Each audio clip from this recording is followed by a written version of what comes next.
Yes. Hello, welcome to Cafecito Sin Mapa. I'm Jackie, your host, and we get to talk to Claudia today. Hello, thank Yeah. you so much for having me. Thanks for joining. I've so I don't think you even know this, but I went to see Real Women Have Curves a few times while I was still in production, and I literally have my playbill right here because I have like several of them.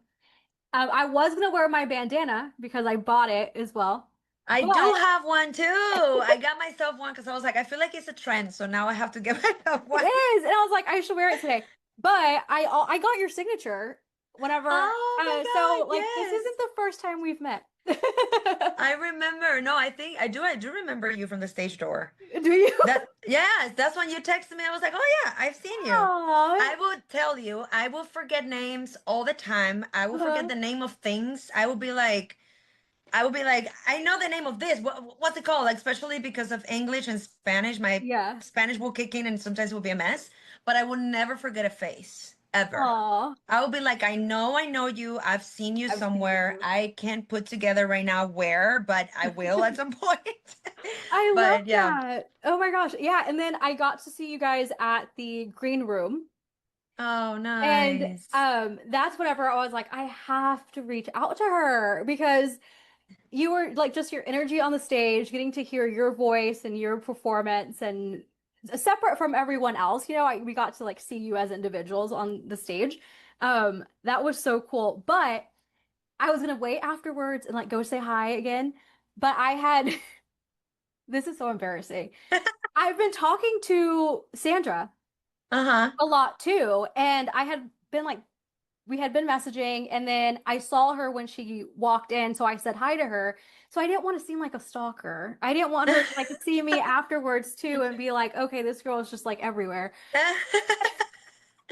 No, no worries. I, Uh, I've, it was such a crazy night too because it was actually the first time, even for us, to get to see each other on stage and aw.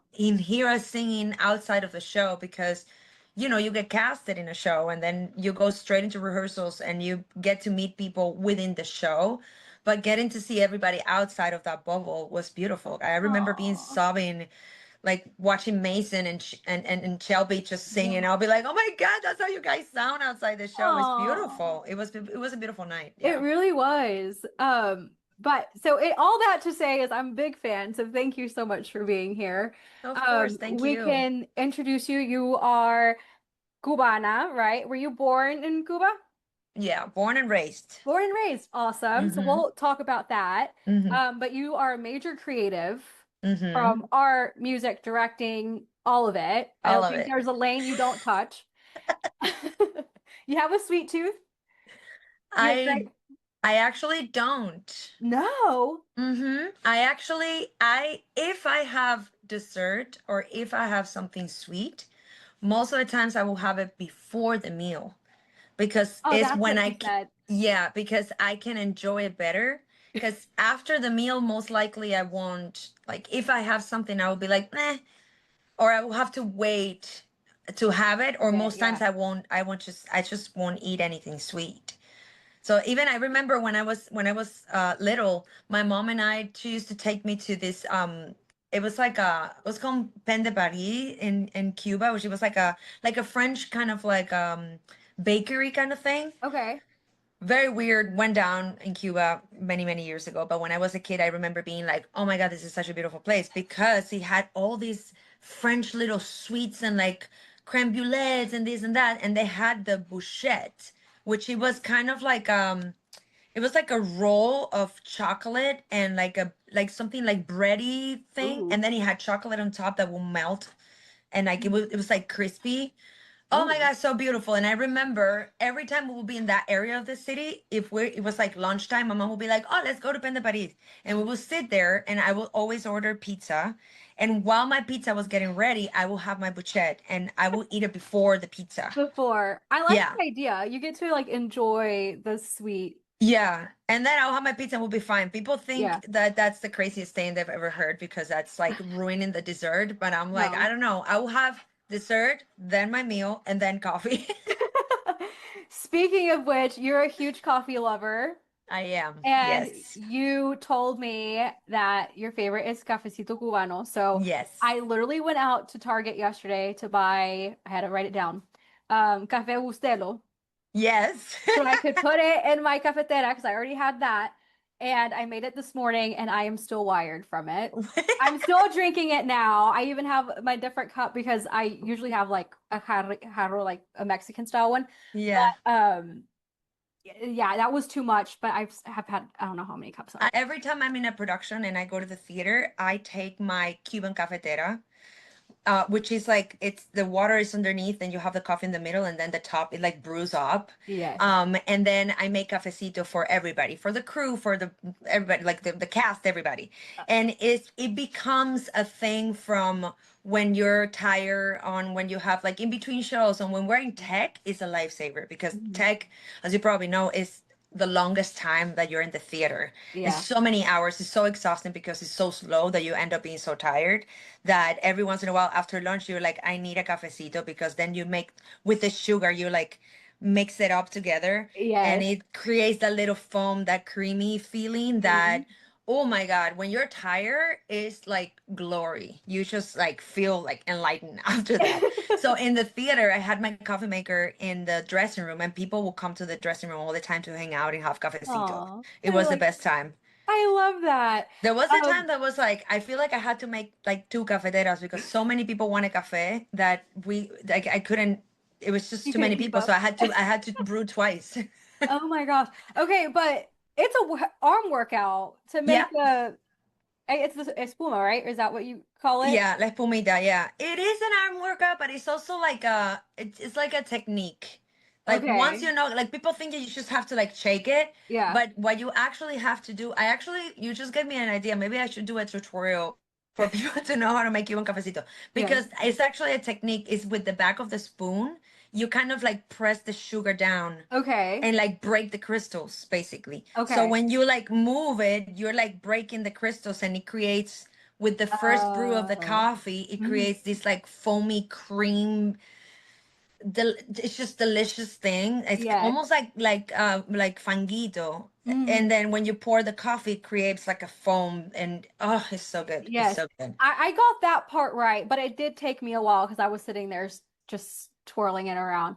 Um, Because you have to make it with the first couple of drops of coffee.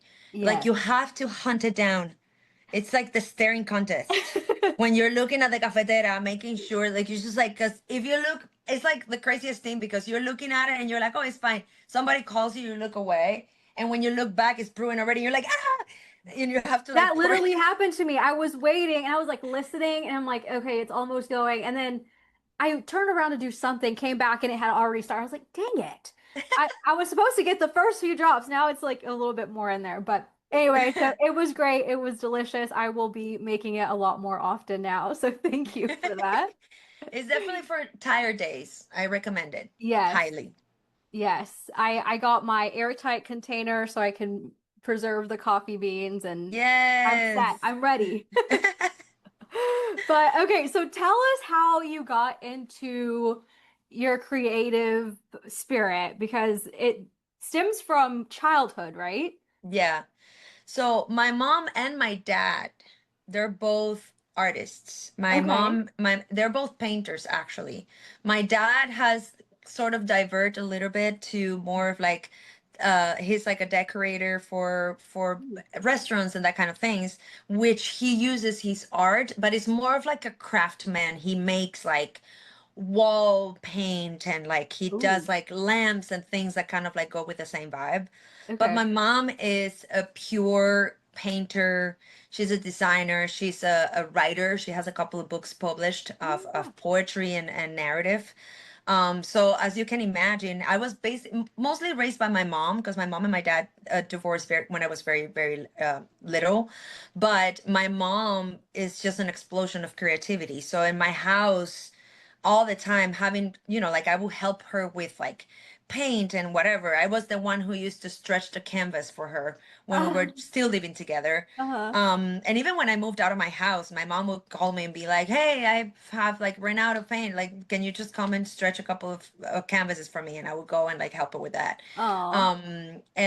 So I became a very visual person. Hmm. So everything I do and I create, I still need to see it first. Hmm. So yeah, so that's where the visual part comes from, which funny part, it didn't I actually didn't embrace it until later, until actually probably like 5 to 10 years to 10 years, maybe between there. Really? But yeah, but because I started dancing when I was 4. My Okay. mom, I was a very hyperactive and creative kid. So my mom was like, okay, I need to get all that energy out in a way. So she put me in dancing. She put me in like sports. I did sports. I did like everything. My mom was like, you need to, let's figure it out what you like, right? So Yeah. she put me like after school for me was insane. I did piano, took piano lessons, guitar, like everything. And then from there, I kind of like, was able to find what my path was, Hmm. and that was dancing. And the first, like I would say, like until I was 18, Oh, I would be wow. in school and I would be in dancing at night, which made me be in a company that is still active in Uh-huh. Cuba. It's called Luis Alfonso, which Okay. it's like flamenco fusion, but we took ballet there. We took like contemporary dancing, folklore. We did like all of it, and it's, of course, the flamenco was like the base of it. Yeah. But then when I got to the point of deciding, okay, what's the career I'm gonna take, I had, like you have this feeling of like maybe dancing it's kind of limited Hmm. in a way. So I was like, maybe I can combine that with something else, and I decided to start theatrology, which is Okay. a career that doesn't exist here. It's kind of like a version, it's like a hybrid between directors and dramaturge. Okay. So you basically become like a critic. Ooh. So you write about plays and you kind of like, you can write like an essay, kind of like the certain, like what the play is about and blah, blah, Hmm. blah. There also a lot of people become writers afterwards. I did 2 years of that and realized that that was not for me. I was like, that's not it. I am not the person I need to sit down in front of the computer and sit down and write forever. Yeah. Especially coming from the dance world, I was like, I need to move. I need to do something Yeah. That's very different. different from what you Yeah. were So doing. I went to college for 2 years for that. And then after like a year and a half, I realized that I was like, I can't do that. And my mom was like, I don't care what you do with your life. You need to have a college degree. Okay. You can have a college degree out of sweeping front porches, but you're getting a college degree on that. So you better figure it out what you want to do, and then let's figure it out and then get it rolling. And I did. So I decided to switch to acting because it was at the time was the easiest and smartest, I think, idea for me, because Yeah. it kind of followed the path of dancing in a way, and I could kind of put together everything that I kind of learned, right? I was like, oh, I know how to sort of play guitar. I know piano. Music is something that's very close to me. So with the dancing, maybe acting is something that can kind of blend all of those skills that I have right Yeah. now. And I did. I graduated from college for acting. And then I started working as an actor in Cuba for many, many years. Okay. Which one of the things that I did in Cuba was a documentary called Revolution Rent is actually talking about that, which it Okay. was the first production in 50. I should have told you. I just thought about this. I should have told you this before. But they did in 2015, 14, 15, they did a production. The Nederlanders went to Cuba and they did a production of Rent in Havana. Okay. At a time that things were opening up with Cuba a little more, Mhm. and I was part of that cast. Oh my gosh. That became a documentary that I think is currently on HBO Max Okay. I'll look or for it. some. Uh, I'm gonna look for it. yeah, I think it's still on HBO Max, and if it's not, they're switching it to some other streaming platform. Okay. I'm not sure right now. I haven't like seen it in many years, but that kind of put that seed of like, oh, okay, so then musical theater, which I hadn't done because at this point in my life I only did straight plays. Okay. in Cuba. So I Hmm. was like, oh, maybe this is something that I can do. This is actually something that I can put together, my dancing, my singing, like all of these things together. And then Cuba felt like it was not the right place because Hmm. we don't have a tradition. I mean, we have a tradition of musical theater, but Yeah. from like before the 50s. So that tradition kind of got lost in for many, many years. And then, that seed stuck with me, and I was like, oh my Yeah. God, what can I do? So I decided to move to the States and sort of pursue that career. Hmm. And that's where I started in On Your Feet. I was lucky enough to audition for the first national tour down in Miami, and Wow. I booked it, which crazy. When I think of my life right now, I'm like, oh my God, you've done crazy things. But that was something that kind of put me into this world of our community of Hmm. creators in New York City, and all these people from all over the world that kind of like come together in a city like this, right? Like Yeah. New York. And I was lucky enough to tour with the show and then move to New York and stay creative. And from there, I did also a lot of TV in Cuba. Not I was a host on a show many many years ago, and I Oh. was also part of like the production side of it right before I left Cuba.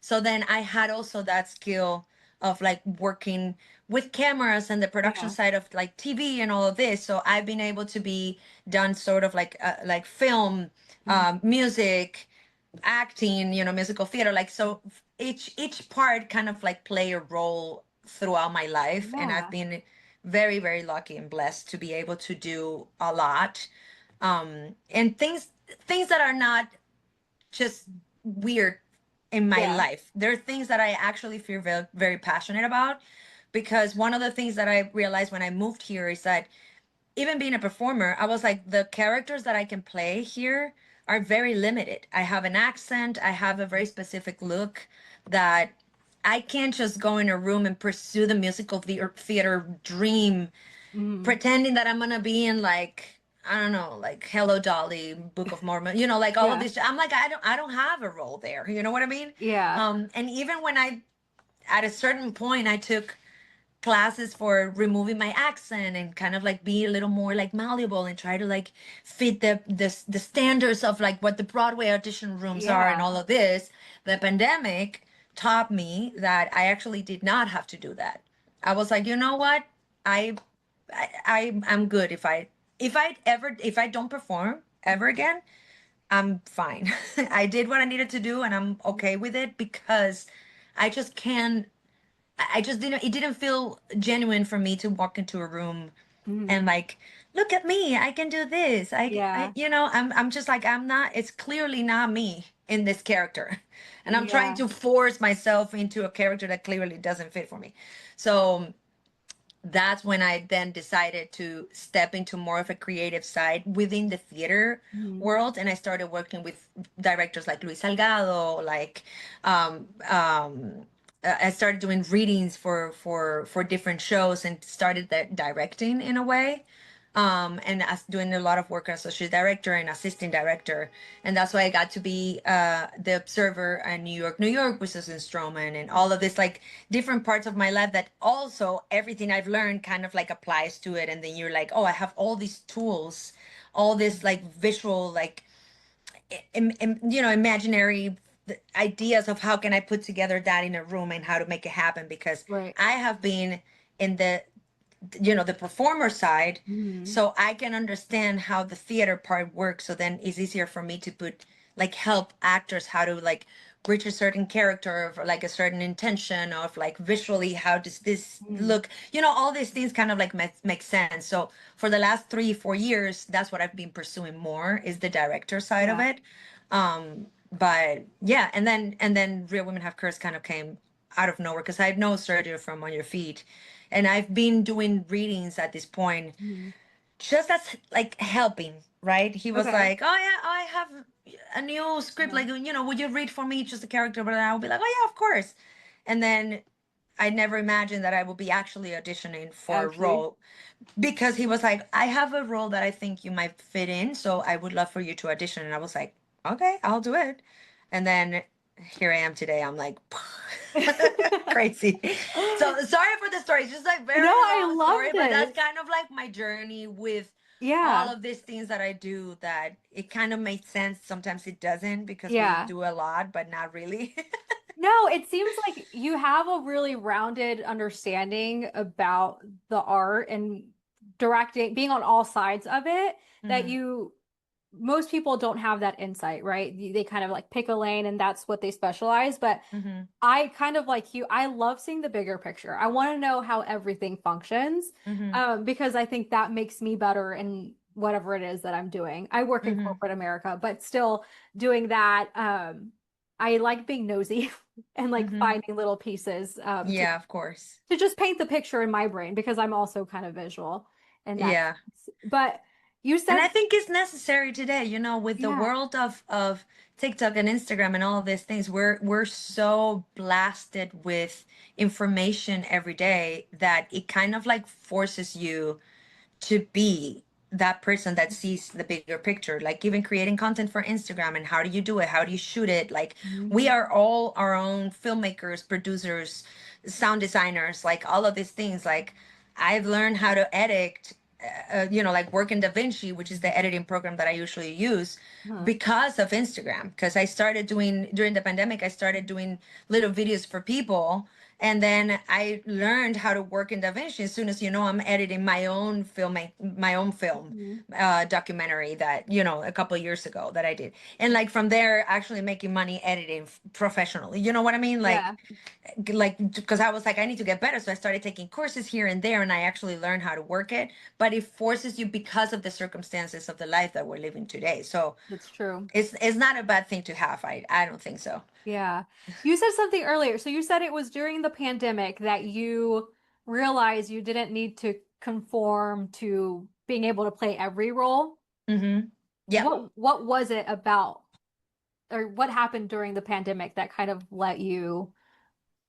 I think it was I was the peace, Mm. because before, actually, I will never forget that the week before the pandemic, I mean that last week of right before shutdown, Uh-huh. um I will never forget that I was going from like room to room auditioning. I auditioned for Six, I auditioned for a play and whatever, I auditioned for Anna in the Tropics, like.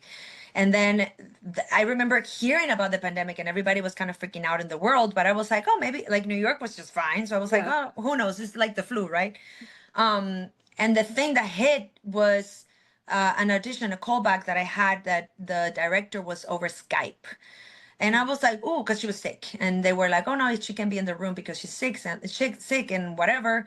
So we did the audition. And then literally walking outside of that, I called my roommate and I was like, hey, this seems a little too serious. Like, they're not letting people walk into rooms now because they're sick. So, Yeah. and then a lockdown was coming and we were like, okay, I'm gonna get groceries. My best friend was like, come down to Florida. New York was about to shut down everything, transportation, airplanes, everything was about to Yeah. just like get. And I was like, I saw the apocalypse. I was like, oh my God, the world is ending. What's happening? So I was like, I'm gonna go down to Florida, which I thought it was gonna be for like 2 weeks max, Uh-huh. with my carry-on, with like my three things. And then I end up staying there for like 3 months. Oh my God. It was crazy. And before I decided to come to New York to pack my apartment and get rid of it and whatever. But having that moment of like stepping back from that like rush of like, I need to book and I need to be seen and I need to like whatever, and like agents and this and that and that. And I felt so like, it felt so toxic in a way, because you always feel like you need to fulfill the standards of, okay, you have a gig, and then what's the next step, right? Like, what's the Yeah. next gig? What's the next, like, what are you doing next? And it's like, well, maybe I don't need to be doing anything Mm. after this contract. Maybe I want to do something else. Maybe I want to go traveling. Like, this idea of like, we all need to be booked. I hate it so much. I still do. That feeling of peace of, the world is ending, but you know what? We Yeah. actually can make the best of the situation. It forced me to kind of dig more into my roots, connecting more with my family. I was down in Florida, so I was able to connect with my friends and see my, like my best friend. She's like my sister, Yeah. Jennifer. She's like literally, I feel like we share blood. That's how connected we are. Yeah. And her kids, which at the time were very small, her little one was a baby, was like, she Oh. turned one during lockdown. So I was able to see them grow and help them with school, with like, like Yeah. homeschooling, all of these things. Kind of, I was like, you know what, why am I running around trying to book the next gig when I don't have to do that? That doesn't make me happy. Theater makes me happy. Yeah. Getting to stand on a stage, or the smell of the theater and walk around, and like that feeling of being able and being allowed to be creative, that's what I enjoy. I don't enjoy the outside part of it. So I was like, if I can find that feeling within all of this, different points of reference within, Yeah. like film and dancing and music and Mhm. directing and theater and maybe painting. Like painting, for example, I find it, to me, I do it now more Yeah. because I feel like it's like therapy for me, you know. Okay. So it's not something that I'm like, I need to paint. No, no, no. It comes when it comes, and I do it when I feel like super stressed out. I'm like, I need something to kind of like canalize all that energy, and Mhm. that's why I paint. But it doesn't need to be the craziest thing. You know what I mean? Like Yeah. I feel like I don't do anything now that feels extremely stressful in a and demanding of all my energy, because I need to fulfill somebody else's idea of what I need to be doing. You know Mhm. what does it Yeah. make It sense? does. Yeah. Because it sounds like now you're really focused on like what really speaks to you and not what you're expected to do. Mm-hmm. But also, it seems like, do you attract more of that stuff now too? Like, do you see it coming towards you more? It does actually. I mean, I never thought I was gonna make my Broadway debut Yeah. on stage, and the only reason I went back on stage was because the material, the show itself, I remember reading it and being like, oh, this show is so beautiful. And Yeah. like even without the idea, like I never thought I would be, or I will have a role in the show. Mhm. But even just helping out and being like, oh, I'll read for you, just because I want to like, I want that feeling of like I'm creating, or I'm helping create something that it's beautiful and it could potentially change somebody else's life. Yeah. But also it gives us Latinas and like, like people from all over the world, Yeah. to with like different body shapes and experiences and all of that, to have a place in a Yeah. theater, in the American theater. So I was like, what a beautiful thing that we get another show that can be casted and can go off in the road, and Yeah. regional theater will do it, and so many people can be casted on it, so many people are going to have jobs and are going to be able to actually have a Yeah. heartfelt show to connect with, you know what I mean? So Yeah. only that, I'm like, pfft, I'm lucky. I might not have anything to eat tomorrow, but I don't care because I helped create Because that, you you know what I did mean? that. Yeah. Exactly. And like, even coming up, on the stage door, which Yeah. I would normally won't do it. I'm weird in that way because I don't Mhm. like the attention. Not Mhm. attention, I would not say attention, but I don't like to be like in the spotlight, like I'm doing this thing, oh my god, I'm so cool. Yeah. I don't, it's just like I like another kind of attention, if that makes sense. Yeah. Yeah. um but even like towards the end of the show, I was like, I have to do stage door and be better at like hearing and connecting with people, Mhm. because what, like, people at the stage show would tell me how they connected with the story, and like how, Yeah. like, I got a voice message one time from someone that sent me a text message from like somebody else that was like, you need to hear this. And it was this Oh. boy that is from Mexico, and he was like, my mom was also like, she used to sew back in Mexico, and like my family, like that's the story of my family and the way we moved here, and like Oh. how my, like all of these things, that I was crying just listening to this guy's message, because, Yeah. and that's what it is, like we don't realize how many of ourselves is out there on stage, and that's what arts is about, you know. You know what? So I went to see it with a few different friends, and one of my friends, she's Greek. Hmm. And even she thought there were so many parts that resonated with her as just an immigrant Mm-hmm. herself. And she's first generation Greek Canadian, actually, and she moved to the States a few years ago. But um, the fact that she could connect to it, not even being Latina, I thought that was beautiful. Exactly. And Exactly. for me, I'm first generation Mexican American, and so I resonated so much with Anna's part and kind of having that realization and for the first time, right? Because like your parents have already experienced it or they kind of understand it differently. But it's that like light that turns on after a while Yeah, when you finally realize like this is the struggle of my people and this is what every day can look like. And you want to exactly. do something, but you can't always do something, and you're just it's like a constant battle, right? Yeah. Um, But so also even why even the like to me I feel like when I would see the factory ladies, for example, I will always like, especially at the beginning of the show, I will see Make It Work from the Wings, as I was coming out from Mrs. Right. Mhm. And I was always so empowered by the fact that we all like from all over the world, we Yes. come together in this specific moment in time. Yeah. And I would see that and be like, we don't realize how much we are social people and how much we need to be more empathetic with each other, Yeah. because you never know who you're going to meet and you never know who you're going to influence. You never know who you're going to have a conversation that might change someone's life. And I would see that and be like, wow, like the fact that years ago I was in Cuba and then Yeah. today I'm here in New York with all these beautiful people, and I'm learning from these beautiful characters and the person that's behind them. Yeah.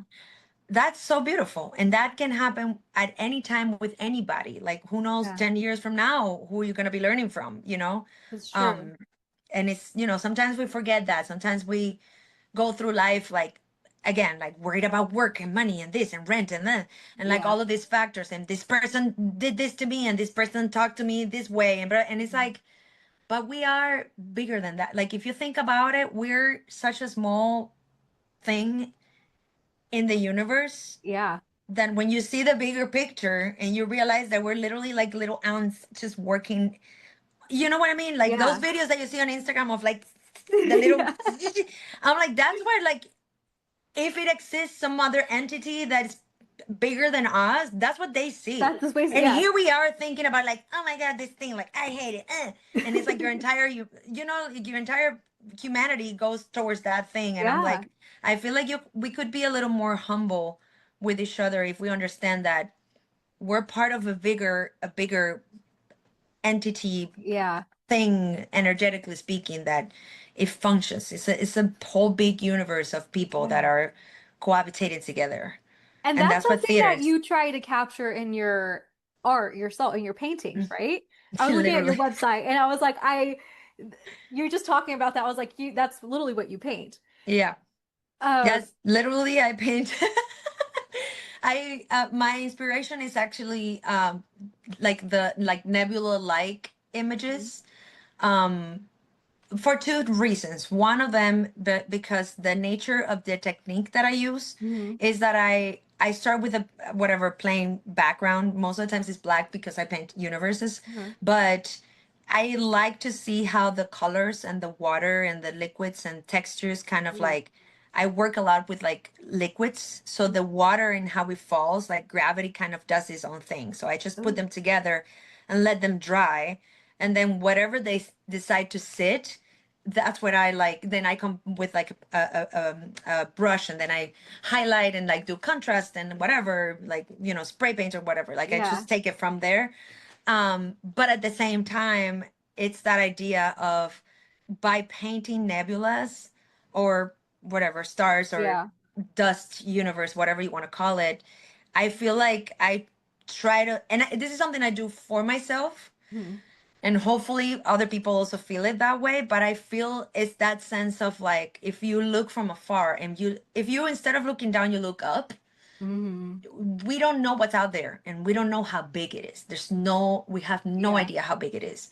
So when you think about how many planets and different universes and galaxies exist out there that we have Yeah. no knowledge on yet, you start thinking, like maybe we're just like too centering like the this Yeah. the day to day, the what, like this, and people live with so much hate and anger and things that you're like, if you look up and you understand that we're part of a bigger picture, we probably would let that go more Yeah. often. Like I understand that this is the reality we live today, but that understanding of like isolating yourself from that reality and seeing it from afar and being like, okay, maybe I can let this one go.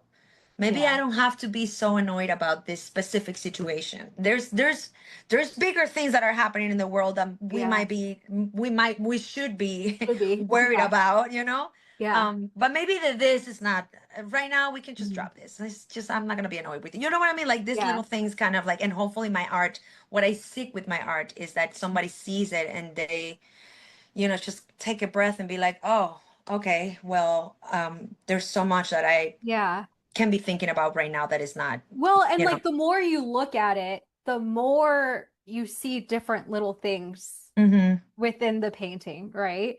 Mm-hmm. Um, which is kind of like what you're saying. We're a tiny little ant in the speck of the universe that Mm-hmm. I don't want to say we're minuscule and like meaningless, but we're just a part of a bigger picture. And Exactly. And that actually, I feel like that actually makes the human even more important. Instead of thinking, I don't think about it as like, oh, we lose value because uh-huh. we're part of the bigger picture, we just lose value. It actually, I feel like it actually makes us even more important because we are actually part of a bigger picture. So Mhm. whatever work you do is actually important. So Yeah. if we get to be more empathetic and like human with each other, Mhm. then maybe we find a little more harmony, a little more Yeah. like we're living here. We don't know where we're gonna be tomorrow. Like Yeah. there's no proof of an afterlife. There's no proof of a heaven. No one has come down to said, oh yeah, it's Yeah. great out there. Let's just Yeah. all go. You know what I mean? So Yeah.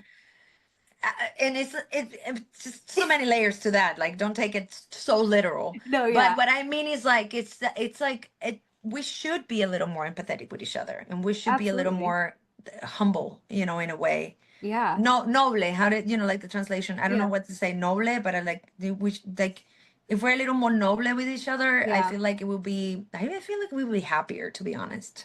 I think so. I agree. I agree. With all of that, so you're really big into like uplifting women specifically in their Latinidad, right? Hmm. Um, how do you stay focused and like grounded in that mission when, like, for example, I think Real Women Have Curves had such a huge message and a great story to tell, and it ended short quicker than we expected it to. So how do you not let that, I think, set you back and instead kind of like fuel you to do the next project? Hmm. That's an interesting question, and I think it's the fact that I've worn so many hats, Hmm. and I have been, I've been lucky to be in the production side and the director side and the performer side. So seeing like as a performer, of course I want the show to be as long as it can be. And Yeah. like because of the story is so beautiful. But also as someone that has been on the other side of the table and Mhm. understand money wise, the economics and the logistics of how these shows work and how expensive they are to run, Mhm.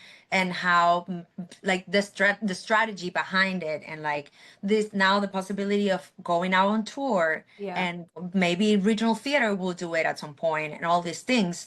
You understand that that's how the producers make actual money, because Broadway, we're living in a society that's so expensive.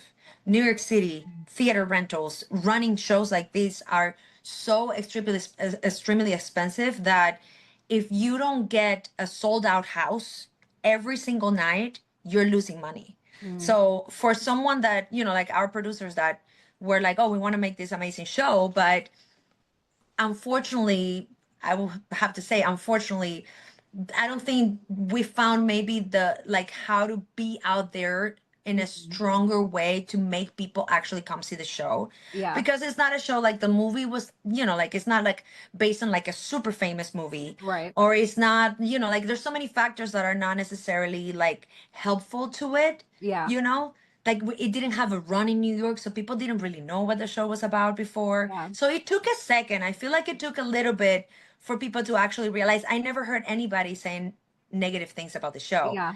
The opposite. But the word of mouth was so strong that it's actually Mhm. why the show stayed the time that it stayed.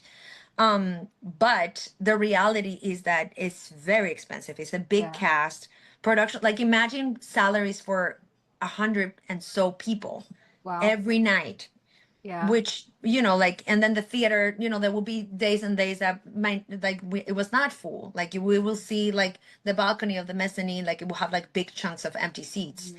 that are like technically, like some of the most expensive seats or whatever. Yeah. And they were giving away so many rush tickets to get people to see it, but the reality of it is it's not sustainable. So Right. then part of me wants to be like, yeah, the show should have stayed longer, but at the same time, I'm like, I understand that the way the show would do better probably is on tour, Mhm. for example, or Yeah. like going out into the whole country. Yeah. Hopefully, maybe one day they do an international tour and can go somewhere else. Mhm. Like the show itself is Yeah. already created. Yeah. The mother, it's been, like the seed has been planted, it's been Yeah. there. So then now it can only grow. The Yeah. community has been brought together. That's another thing that I feel like it was so valuable of our show. It's like for once in a long time, we have a show that actually bring people together, Yeah. because it's very easy to get like a flashy show on Broadway that stays forever, but people just go, oh Mhm. my God, it was so fun. Oh my God, it was so amazing. But Yeah. actually having people connecting with the story and connecting with the cast and with the creators in a certain way Yeah. that actually make them be like care for the show, that is there, and Yeah. that nobody's going to change that. The show itself is beautiful, and it was beautifully made, and I feel like the cast was so strong. Yeah. um and then it has a life after that. You know how many shows don't have a life?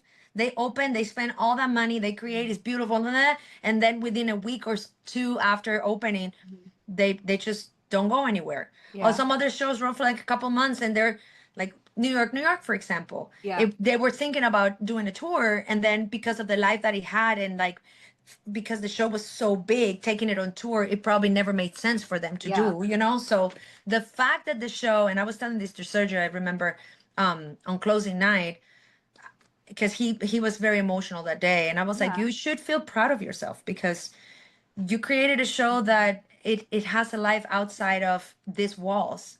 Like the Yeah. show is not gonna die here.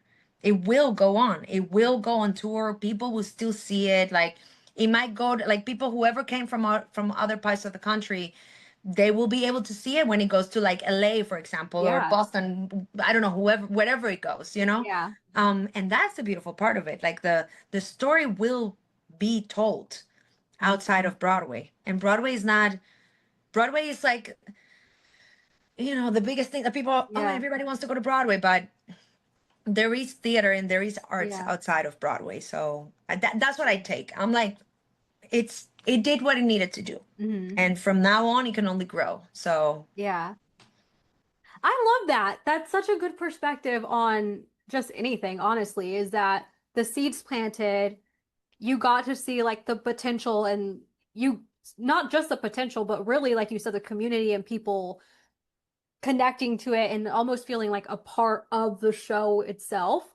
And I agree. I think that more people that get to see it across the country, it's gonna I don't shut up about it. I still talk about it. So, so I can only imagine like and everybody else who also resonates with it so much hmm takes that passion with them and you like you said word of mouth and I think it'll be really successful. Like I can't wait for it to go to Texas so I can make all my friends oh in my God, Texas go yes. see it. Oh my gosh. I love that. You also said it was really important for your mom that you went to college, whatever it was your passion was, and hmm whatever you picked, but you had to get a college degree. What do you think was the whole like motivation for your mom to really push that on you? I Like, think why was it so she, important? I think for her, she wanted to make sure that I had a future secured. And here probably more, but in Cuba, having a college degree, it's like sort of a big deal. right? Yeah. So it's not the same as being like, oh, I graduated from middle school. It's Mhm. not the same as being like, no, I have a college degree on this. So for her, she was like, I don't care. I need to make sure that whatever you decide to be, you have the best quality education you can have. And then from, because I also went to a college that it's a very prestigious, it's like the arts university Okay. of Cuba, ISA, which is like the Arts Institute of Arts or something like that. That is like the, like whatever in like even like Latin America and some European countries, you Mhm. don't even need to renew your Cuban degree in that college specifically. It's Oh, well known in the world. So like a lot of people, even I don't know now because of the reality of Cuba, but yeah. back in the day there was students from all over the world there. We have students Wow. from Spain, from Argentina that will go in a scholarship that their country will pay for them to go to Cuba to Yeah. learn from the arts, especially musicians. They will Yeah. always go to Cuba to learn the Cuban ways of Yeah. making music, and it's very, very, very well known. So she was like, I don't care. It's from this school. You need a college degree from ISA. I don't know what you want to do there. You choose, but a college degree, so then I can go out in the world and be able to, like be like, oh, I'm graduated from college. It's not the Yeah. same as being like, oh, I'm just improvising here today. Yeah. I I think love, that's what her motivation was mostly. yeah. Well, I love that she didn't push you in any direction. She let you have that creative decision on like which art you were going to pick. Hmm. But still focus on the fact that it is a world recognized institute and it would put you in a good Yeah. spot. Yeah. No, my mom was always very good at not pushing Mhm. anything specific for me. Yeah. She always let me kind of like flow, and then if she would see that I would be inclined onto something, then she would nurture that.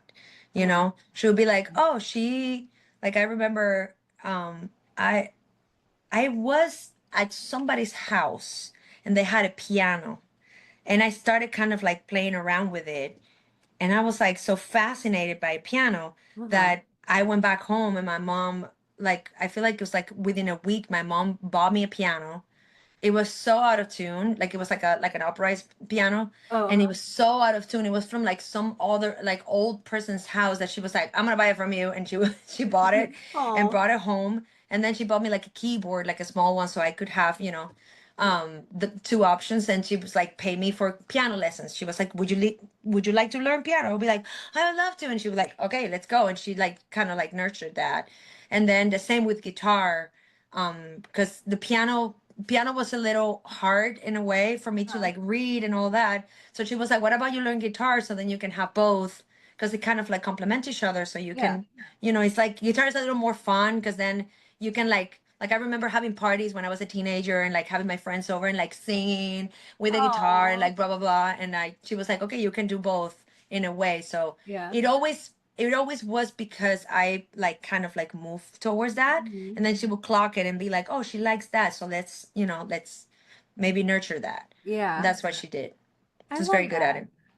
That sounds like just a wonderful mother Mm, in she general, is. because that's you want to be an individual, but also nourish your children to be Yeah. where they're supposed Yeah. to be. So that's lovely.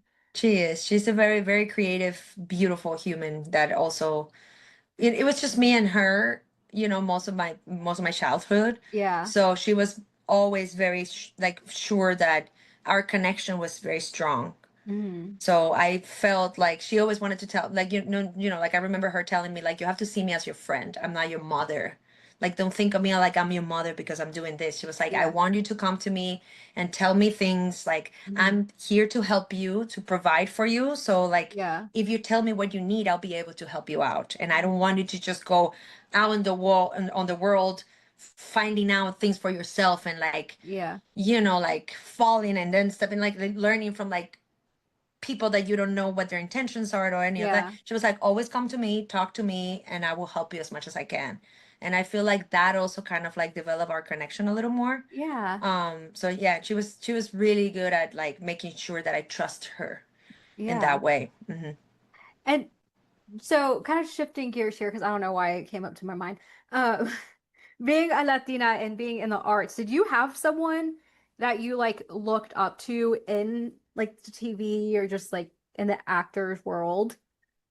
I think, well, first having my mom as Yeah. a, because, as a single mother in the arts, that she never had to work on anything else that was in the arts because she was very good at like staying, making sure that she was providing Yeah. for our family and in a good way. Like I grew up in a really, like nice household. Mhm. And then having that and being like, oh, my mom is single. She was like, like sometimes she was like fighting a men's world because the artist world, Yeah. especially in Cuba, is a very machista Mhm. community. And so she, like as a woman, it was only like maybe like four. Like when I was growing up, it was like probably like four women in the Wow. art world that were like the leads on like what they were doing. Everything else was just Mhm. like men here and there. Yeah. And then slowly, kind of like you started seeing more of like female artists like having a Mhm. presence. But seeing my mom like like forward and like booking herself into things and like coming with like a project and like Yeah. taking it all the way to the end and making exhibitions and traveling and like making money and being Mhm. successful and being on TV. Like my mom was like will always be invited to TV to talk because I Yeah. mean, as you can tell, I come from a house like my mom talks a lot. It's very charismatic. Um, yeah, I take it from there. Uh, she could be talking forever, so you can tell that I got that from her. But she was, like that was the first thing that I, growing up, only me and my mom, and seeing that, I feel like I took a lot from that experience that she had. Yeah. And then also my grandma was a very strong character in my life too. My grandma was like my mom will be traveling like sometimes it would be like 2 months like somewhere in the world like in Yeah. traveling, and then I would stay with my grandma, and my grandma would take care of all of the cousins. We were like seven cousins that were kind of like sort of the same age, Uh, and my grandma would take us to the beach, she would take us to the park, she would take us everywhere. She would be like on the bus, on the like the public transportation. She would be like, no, my kids, she would take us to everywhere. all And the I kids. now I see it, I'm like, my grandma was a fucking sorry, No, a you're warrior, because just one kid, sometimes I see like I have babysat here in the city, yeah. and I'm like, sometimes you get a kid that is just one, it's like a hurricane, right? Yeah. You're like, I'll be exhausted at the end of the day if I have to have this kid every day. Yeah. And my grandma did it with seven. With seven. So that was insane. But in Cuba, especially, there's a lot of female artists and performers Mhm. that were very strong and were very successful. Yeah. That I feel like I was able to also get a little bit from that, from like the painters, from like the Mhm. the music. I didn't grow up with Celia Cruz, for example, as Mhm. like a strong figure because she was banned from Cuba. She was very Oh. censored. But once I learned from her and I started learning about what she did and how she Mhm. like went out into the world and made a career that was extremely successful all over the world, and she Yeah. made music with the biggest musicians in the salsa world, not just from the salsa world, like eventually she like just like trespassed all of the media, Yeah. and like she literally connected with everybody. So having that influence, I was like, wow, that's a very strong person that I want to know how she did that. Yeah. um so yeah, I feel like that's where like this some of like the strongest reference that I can have to. Yeah. So it sounds like you have a really strong, like, you just have really strong women in your family. Yeah, even the director, like the boss, the director of the dance company I used to work with is a woman. Liz, Really? she's a woman. She's a woman. Um, who else? Like some of my best teachers that I can remember that have stuck with me. Yeah. Marta Elena, for example, in my middle school time. Mhm. Marta Elena was like, she was like our main teacher. Like she was like I don't know how you call it here, but there's always like we used to have one main teacher that was with us all the time, and Okay. then we'll have teachers, and she would be like the geography. She would teach geography, Uh-huh. and then like physics and chemistry, like math, whatever other teacher was come in and out, but she was like the core of Yeah. our teachers, and she was not easy. She was a strong woman, And we loved at the end, like we cried when we like had to like move Oh, from schools because we like, she sees kids throughout her life. yeah. But she was amazing. She was like some of the best lessons of my life I've remember from her. She was Wow. so special. Yeah. And I would never forget there was this like trend that there was like a time that every the kids would like shave like half of their eyebrow. And it was like a trend, right? Yeah. And she like I remember one day she was like, what is that? Why is everybody like shaving the we're like, no, because it's cool and like, the kids wanted to be like cool and school and she was like, huh, okay, so that's a no. Oh, but because we used to wear uniforms, right? It's like Uh-huh. the school demanded, like the ways in Cuba, you have to wear like everybody has to wear the same. Like we have like this like uniforms that we have to wear. Yeah. She was like, that goes against the uniforms. Like everybody, like there's aesthetic that you need to follow. Yeah. And she was like, that doesn't really go with the aesthetics of the school. So everybody just line up. And she took a Sharpie No. and like scribble the eyebrow complete, not nicely. She just went like this and completed, and everybody had that did that had to have the scribble of the eyebrow completed for a whole day. Can I tell you that nobody shaves their eyebrows ever After again? that, no. She was like, no, you have to keep it the whole day. And like she did that. And that, but not, like that sounds very harsh. Now when you think about it, you're like, oh my God, she like did that. Yeah. But she did it in such a nice way that she actually wanted to take care of us in a way of like, she was like, I don't want the director to see you guys with that thing because then you get in trouble Yeah. because you shouldn't be doing that. So she like did this and she was like, you're gonna wear the whole day. And then, like until it grow out, like she wouldn't do it anymore. But it Yeah. was more like a funny thing to do. But I remember that and I'm like, oh my God, she will actually like teach us a lesson without actually being like, you can't do, Yeah. you shouldn't be doing that. Blah, blah, blah. And she was just like, no, no, no, come on, everybody, whoever, like a line, come here, Sharpie. And then the kids were like, what? Like you will be embarrassed on the thing and like not show it. But Aw. that was like I feel like I have like very, very strong women in Yeah. my path through life, I love that because like Mm-hmm. historically we don't really see women as strong, right? And Mm-hmm. not we, but I mean like society itself. There's always so much um that women should be a certain way. Mm-hmm. So having that visual and kind of Northern Star of like what Mm-hmm. strong women can be, Yeah. I love that. It's just Yeah. I love to see that out in the world. What Yeah. was the Especially in a biggest country like Cuba that is not very, it's very like male dominated in general. Exactly. I think it speaks even more to how powerful they are as women to be able to stand their truth like that in a country Mm-hmm. where you wouldn't really expect it, right? Mm-hmm. Yeah. What was, I think, the biggest shocker for you moving from Cuba to the United States? Oh my God. So many things. Oof, the list is long, but the some of the ones that I can tell you that it was, I feel like one of the biggest shocks for me was the financing part Ooh. of moving to a country like a capitalist country that has so many like different layers of like, Mhm. how do you make money, what are taxes, how do you do your taxes, what is Yeah. credit, like, oh, and now I have a credit card, but that was that mean, like, all these things, because Mhm. we didn't have that, especially growing up in Cuba. Yeah. Like credit is not a thing. Taxes, you do them it's like you do them, but you pay, like you just pay all of them at the, it's just like a different, they do it in a different way. Yeah. um and so like I feel like all of this, like, like how does a company work, how did you do that, like how do you cut on your taxes if you make too much money, how do you don't, like like all of these things. I remember being like, and I have a very good friend, my friend Viviana. When I first moved here, one of the best advices that she could give me, she was like, okay, so this is how you do it. You have to get yourself a credit card because you need to build credit. And like your credit can be below this, but like you have to build your credit to be good because if you apply for a house, da da da, like all these things that I was like, yeah, I need it. Like, oh, yes, thank you. But some things that, because we don't know it, a lot of people also don't talk about it, don't tell Yeah. you. And as an immigrant, I remember being like, I don't know how these things work. And having someone that was like, at least what she knew, she was like, this is Mhm.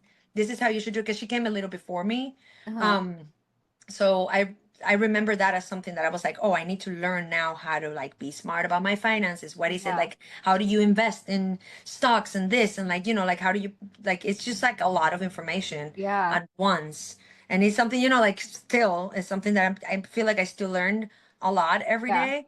But that was one of the biggest shocks. And then also like having to communicate English. I knew English when I moved here already, but it's not the same when your whole life is in English and it's not Yeah. your like Spanish is like my main language. Yeah. And having to communicate and say things sometimes that don't translate from, especially us Cubans, we have a lot of sayings and things that you say in Spanish that when you try to translate it in English, it just doesn't make any sense. Yeah. Not at all. And I remember sometimes struggling, being like, how do I explain what I need without sounding like a crazy person?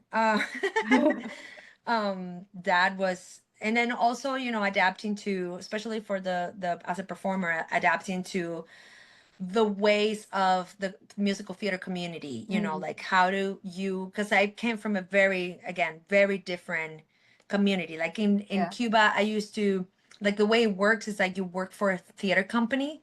Mm. So, and then you can work in multiple theater companies at the same time. So Okay. it doesn't necessarily like you can be getting paid from a different theater company, but be working in another show because you get like a monthly rate. It's very low to like the point of being ridiculous, but you can, like your source of incomes are like that. I'm like, I work with this company with that and that, and now I'm working in this show, and then maybe a couple months from now I'll work on a show that they're producing. So then you're Yeah. always like kind of like switching around. And then here it was just completely different. It's like you have to book a show at a time and Yeah. audition for it, and then also like once you audition, like even like the ways of how to communicate, like in Cuba, it's very easy for me to tell you the truth out front without people getting offended, Yeah. and here you have to be very careful also how to communicate to people without sounding like you're stepping in an area that is not your responsibility. You know what I mean? Like Yeah.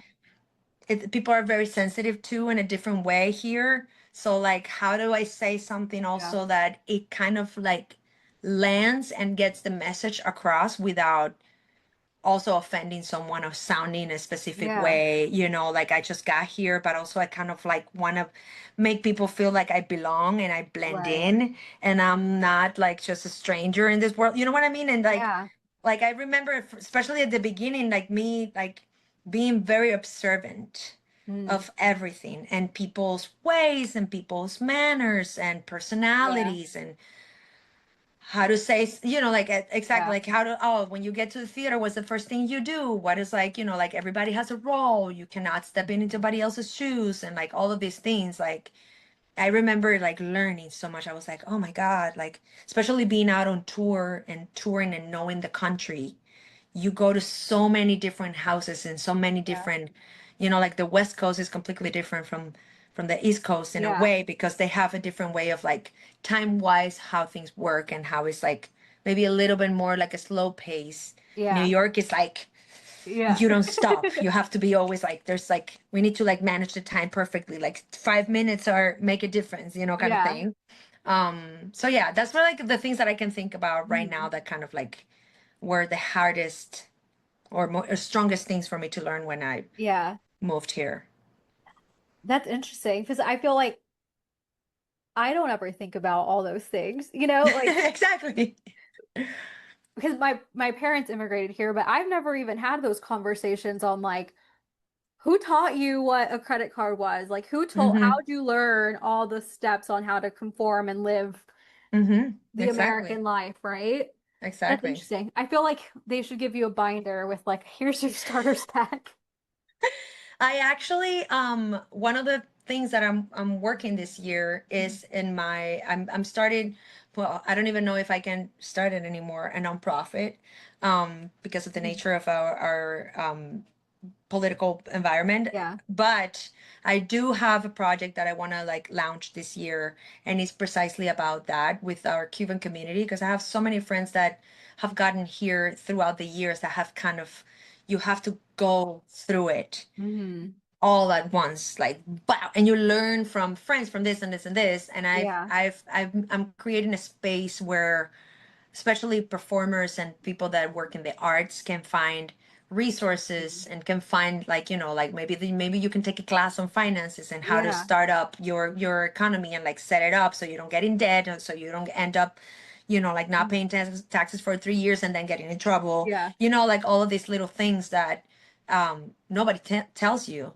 Yeah. but I feel like are necessary. So that's one of my projects that I'm putting together now to Yeah. like hopefully being able to launch it soon. I love Um, that. mhm, Oh my yeah. gosh. If there's anything I can help with there, let me know. I don't know how Yes, much of help I can course. be, but I love that. I love that idea. There's a lot of planning. That's what I can Yeah. tell you. Oh my God. A lot of the part that I'm not good at, Yeah. it's a lot. Oh my gosh. Okay, so I know we're at time. So my last thing is having this conversation with you really made me kind of remember that I think the big takeaway is that we are just like one small part of a bigger picture, but that it's still very important and we still play a part in that. Hmm. Hmm. And that zooming out can be beneficial to even just you on understanding everything else that's going on. But for the listeners, what would you want them to take away from hearing this conversation? I think being more empathetic and humble Mhm. with each other. Yeah, We're in a very turbulent state right yeah, now in the world. yeah, And I feel like it's very easy to let ourselves go with like the trend of like Instagram is telling you all the time you're getting fed by yeah, this is happening and this is what you should do and like don't let yourself be tricked by this and that and that. And like I feel like we could be better at learning more about a specific situation and not just like getting let yourself being fed by somebody else's experience. yeah, Do your research. If you really want to like understand what that means, do your research. Read more than one article, yeah, listen to more than one opinion, so then you can learn about that specific experience and then get your own conclusion and your yeah, own idea of what that could be.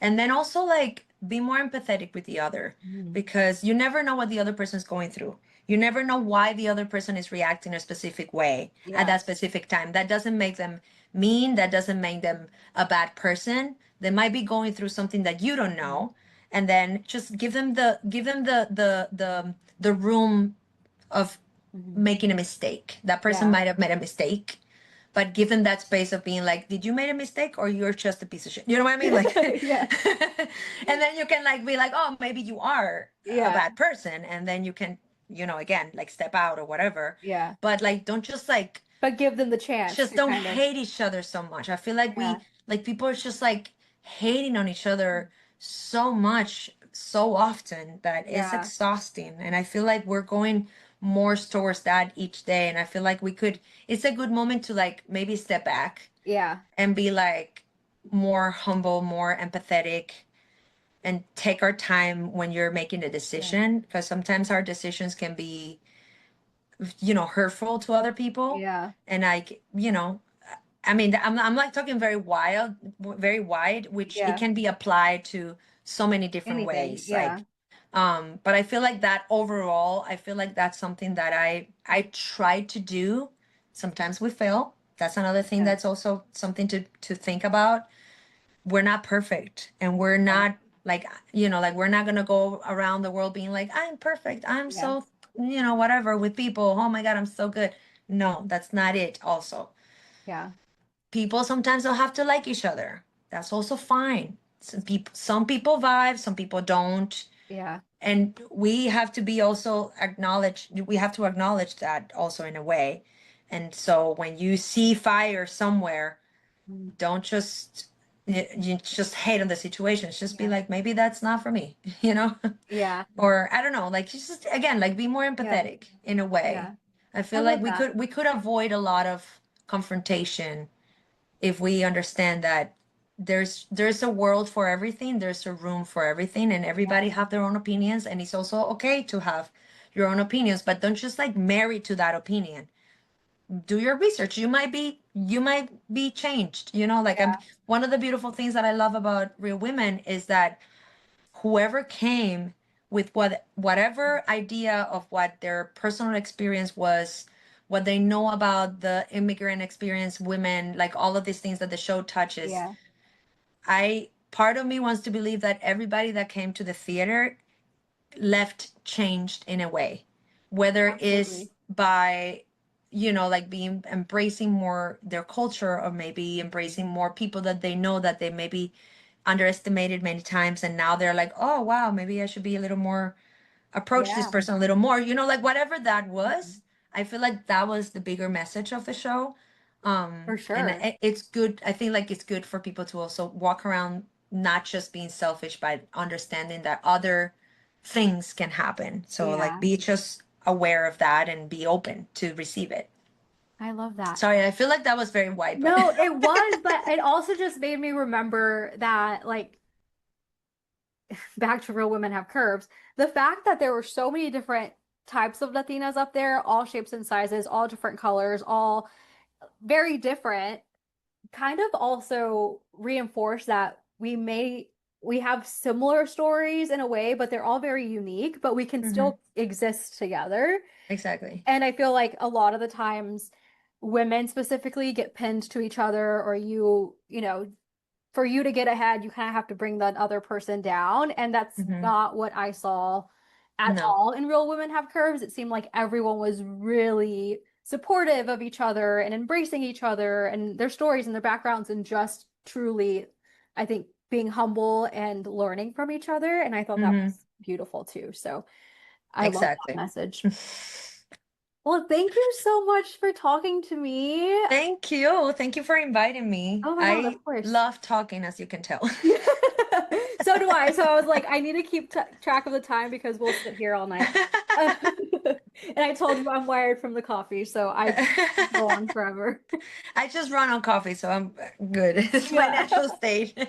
Oh, well, thank you so much. I can't wait to see what else you get into, and I'll be keeping an eye out for September 15. hmm But yeah, thank you so much, and I hope to see you around soon. We'll definitely be connected. Yes. All right. Thank you so much again. Bye. Of course. Bye. Bye.